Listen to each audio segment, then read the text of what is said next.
Most investors think of their portfolio as a fixed container. You have X dollars. You can split them across stocks, bonds, maybe some real estate. Every dollar you allocate to one thing is a dollar you can't allocate to something else. What if that assumption was wrong? There's an entire class of tools out there that lets you get the same market exposure for a fraction of the capital, which means you can use the rest for strategies that actually diversify you. Most retail investors have never heard of them. Institutional portfolios use them routinely. Today, I'm going to walk you through what capital efficiency actually means in a portfolio, a concrete example of a tool that does it, and a simple 3-step framework you can use to apply to any portfolio size.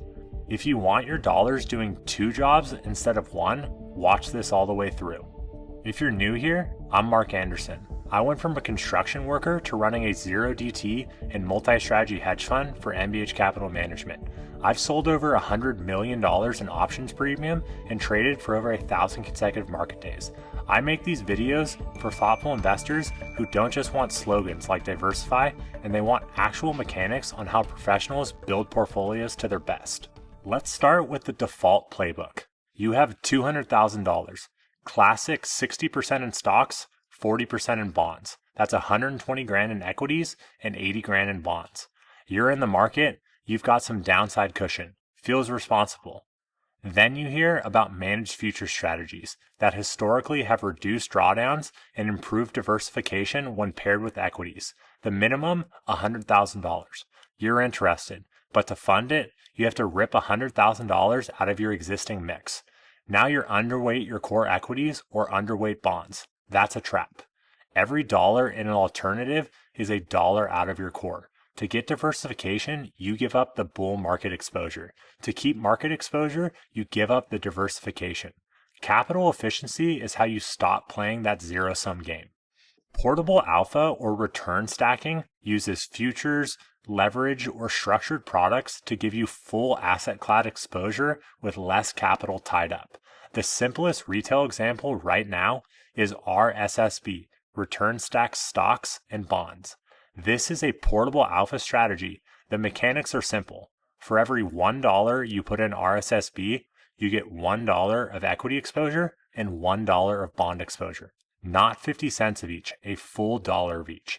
It uses internal leverage to stack both returns on top of one another. Back to our $200,000 example. Instead of $120,000 in equities and $80,000 in bonds, you put $120,000 into RSSB. The single line item now gives you $120,000 of exposure in stock and $120,000 of exposure in the bond market, which is roughly equivalent to your original 60-40 in terms of market exposure. But now you have $80,000 in cash just sitting there. Same broad stock and bond exposure, plus $80,000 that can be used in an alternative instead of the bond sleeve. You didn't shrink your core, you just made it more efficient. So the real question becomes, what do you do with the freed up $80,000? This is the framework I want you to remember. Step 1, make your core capital allocation efficient. Define your target, your exposure limits, your equity and bond mix, your long-term policy of allocation. Then ask this, is there a capital efficient vehicle that can give me this with the same exposure but less capital? RSSB is one example for stocks and bonds. There are similar structures out there for other asset pairs. The goal is simple, keep the market participation free and have extra cash for alternative strategies. Step 2, size and respect the freed up capital. Most people blow it here.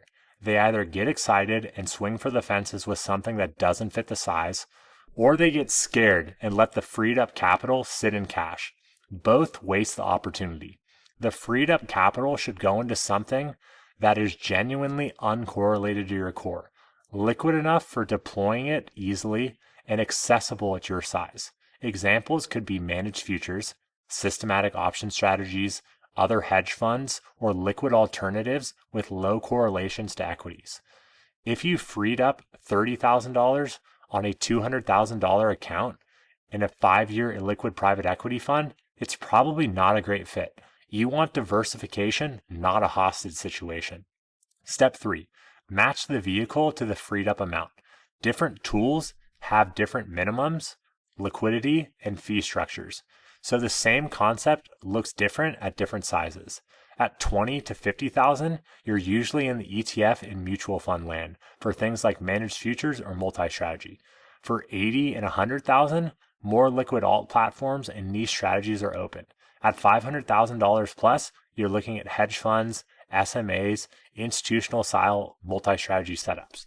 Best here just means the more true diversification per dollar given your actual capital ability and liquidity needs.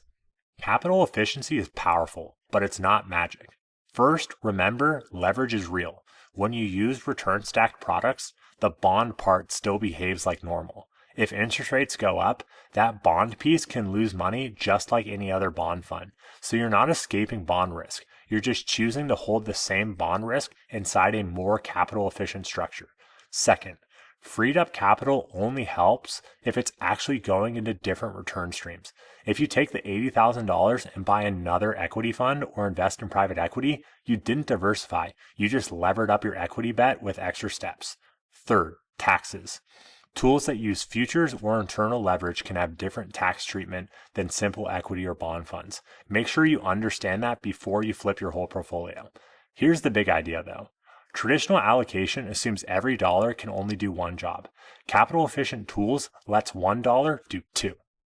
Let's recap. Most portfolios are under diversified because the old framework forces trade-offs. Market exposure versus alternatives. Capital efficiency breaks that trade-off. Products like RSSB can give full stock exposure and bond exposure with less cash tied up, freeing up capital for genuinely uncorrelated strategies. The framework is this. Make your core allocation capital efficient. Identify how much capital you freed up and what it can realistically do. Pick vehicles that match that freed up capital for your liquidity needs and size. Leverage, correlation, and taxes are the knobs you have to respect. If you do, you can get much closer to how professionals and multi-strategy funds are actually built. If you enjoyed learning more about capital efficiency, this is at the core of what we do at MBH Capital Management, making sure every dollar goes further to increase after-tax returns. If you want to learn more about investing in our funds, there's 2 links in the description. One, to book a call with our team to learn about MBH Capital 1, our zero DTE fund, and MBH Capital 2, our multi-strategy approach. There's also a second link to subscribe to our newsletter to keep up with our performance, our strategy attribution of each sleeve, as well as our newest updates on our research. You can subscribe below and like the video. I'll see you guys on the next one.